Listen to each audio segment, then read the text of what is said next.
Freezing your credit prevents most but not all access to your credit reports. So if an identity thief goes to a bank or a credit card issuer and tries to open an account in your name, their application gets rejected. That's because the lender would go and pull your credit, but they can't get it, and they're not going to open an account if they can't review your credit first.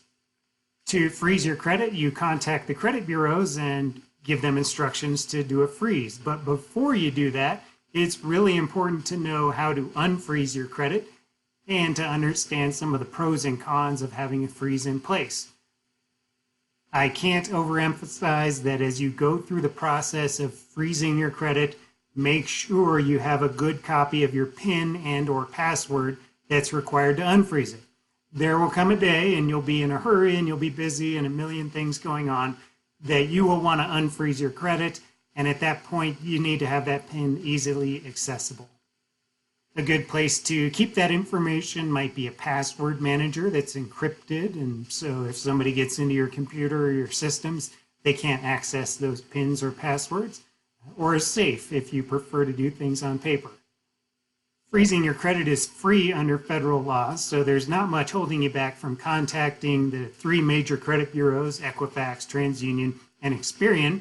And there are many other credit bureaus as well, probably a lot more than you imagine. You may be able to freeze your credit at those as well. So why would you not freeze your credit? Well, if you need to use your credit regularly or in the near future for whatever reason, you might consider waiting to freeze your credit. Or of course, you can freeze it now and unfreeze it when you need it. Pretty easy to do. You just go online, takes a couple of minutes, and you can give instructions on when the freeze should start and when it should end. And that can help you get a new credit card or apply for a job or open a bank account at a bank that wants to check your credit. One shortfall of freezing your credit is that it's not necessarily completely going to prevent identity theft. So different service providers might use those different credit bureaus I mentioned. And for example, one of them is to open up mobile phone accounts. They don't necessarily pull from the three major credit bureaus. They might go to a different credit bureau. And if you have not frozen your credit there, then somebody can indeed open an account using your social security number and get a cell phone account and then cause problems for you that you're going to have to clean up later. There are a couple of alternatives and other best practices that you might use in addition to or instead of freezing your credit. One is a fraud alert, and that's where you let the credit reporting agency know that you want them to pay extra attention to people trying to open accounts in your name. So typically they might try to call you and say, hey, are you really trying to open this new account? And that would prevent a lot of identity theft, but it's not quite as powerful as a credit freeze. Another alternative is a credit lock, and that's a service that the credit bureaus offer. That might be a paid service, so it can get quite expensive compared to a free credit freeze.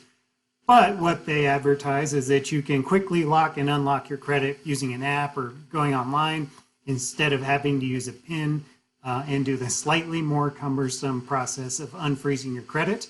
It's really not that hard to unfreeze your credit, but you need to keep that password and that PIN handy so that it's there when you need it. The other thing about a credit lock is it's a contractual agreement between you and the credit bureau versus a credit freeze, which is a right under federal law. So your protection is a little bit better or quite a bit better under the credit freeze than it might be under the credit lock. It depends how the contract is written, if they wrote it in your best interest, for example.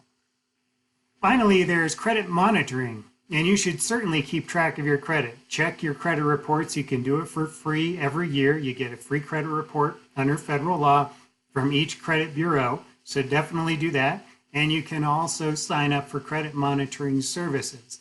Those might be paid. I don't think you necessarily need to pay for one unless you've had quite a few issues in the past with people stealing your identity. There are a couple of online services that will alert you when somebody tries to open an account or when there are major changes to your credit score, for example. And those are a great way to just kind of as a backup, get updated if something is happening with your credit. To recap, the credit freeze is the most effective, the most powerful way to protect your identity. But it's not perfect. It's not going to prevent all forms of identity theft. And perhaps most importantly, you need to be able to unfreeze your credit when you want to. and it's never convenient. You always are in the middle of a home purchase or getting a job or something like that.